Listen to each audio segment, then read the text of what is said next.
Dear future generations, I think I speak for the rest of us when I say, sorry. Sorry we left you with our mess of a planet.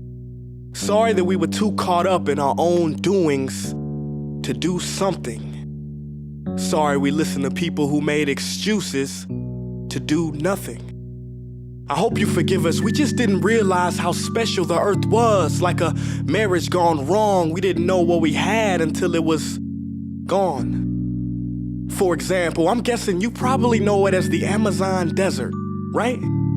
Well, believe it or not, it was once called the Amazon rainforest, and there were billions of trees there, all of them gorgeous, and... Oh, you don't know much about trees, do you? Well, let me tell you, trees are amazing. I mean, we literally breathe the air they are creating. They clean up our pollution, our carbon. They store and purify water, give us medicine that cures our diseases, food that feeds us, which is why I'm so sorry to tell you that we burn them down.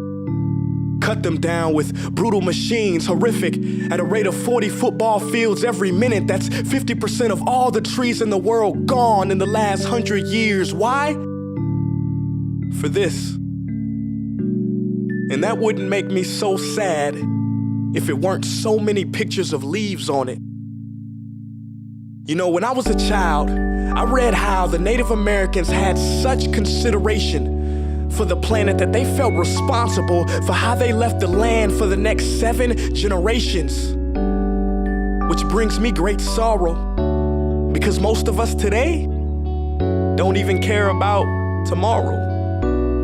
So I'm sorry. I'm sorry that we put profit above people, greed above need, the rule of gold above the golden rule. I'm sorry we use nature as a credit card with no spending limit, overdrafting animals to extinction, stealing your chance to ever see their uniqueness or become friends with them. Sorry we poison the ocean so much that you can't even swim in them.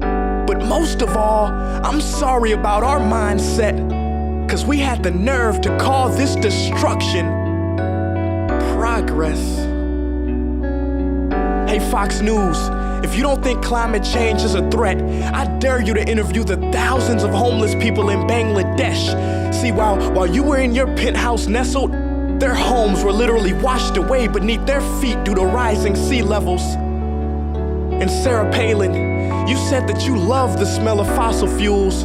Well, I urge you to talk to the kids of Beijing who are forced to wear pollution masks just to go to school. See, you can ignore this, but the thing about truth is, it can be denied, not avoided. So I'm sorry, future generations. I'm sorry that our footprint became a sinkhole and not a garden. I'm sorry that we paid so much attention to ISIS and very little to how fast the ice is melting in the Arctic. I'm sorry we doomed you, and I'm sorry we couldn't find another planet in time to move to. You know what? Cut the beat. I'm not sorry. This future, I do not accept it, because an error does not become a mistake until you refuse to correct it. We can redirect this. How? Let me suggest that if a farmer sees a tree that is unhealthy, they don't look at the branches to diagnose it, they look at the root. So like that farmer, we must look at the root, and not to the branches of government, not to the politicians run by corporations. We are the root, we are the foundation. This generation, it is up to us to take care of this planet. It is our only home. We must globally warm our hearts and change the climate of our souls and realize that we are not apart from nature, we are a part of nature. And to betray nature is to betray us. To save nature is to save us. Because whatever you're fighting for, racism or poverty, feminism, gay rights, or any type of equality, it won't matter in the least. Because if we don't all work together to save the environment, we will be equally extinct. Sorry.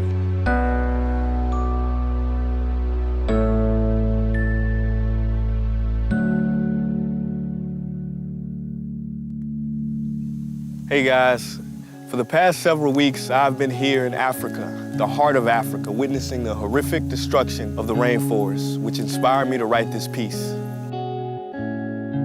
Why are forests being destroyed at such an enormous rate? For this. Today we live in a world where destroying trees makes you money. So what can we, normal people, do about it?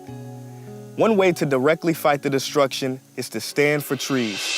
By standing for trees, not only can you save the lives of trees, help forest communities, and protect the rights of animals to live in their homes, but you will also balance the amount of pollution that you yourself give off with your everyday activities, making you a part of the solution and not the problem. This is the option that I chose. But whatever way that you choose to stand for trees, do it.